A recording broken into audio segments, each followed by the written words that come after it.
We haven't seen anything on the table. Ileto kwa meza. I can tell you what I've seen on the table. Ni kwamba Raila Odinga ameniandikia barua. A very nice letter.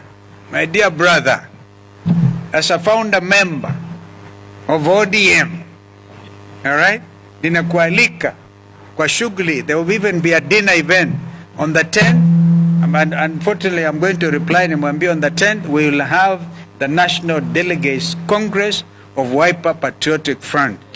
Kwa hivyo mimi sitafika huko. I wish them well. I wish them well. I gather William Ruto will also be invited as a founder member, but I will not be there. Not jibu swala hilo. Tulisema Raila akiona mambo ni magumu kule, he's one of us. I respect him, I've said that. I respect my friend Raila Odinga. I've spent a sizable chunk of my own life supporting him and standing with him. I repeat, I've spent a sizable chunk of my own life on earth supporting Raila Odinga. So, Mimi, I don't want to say anything more than that. We have nothing on the table.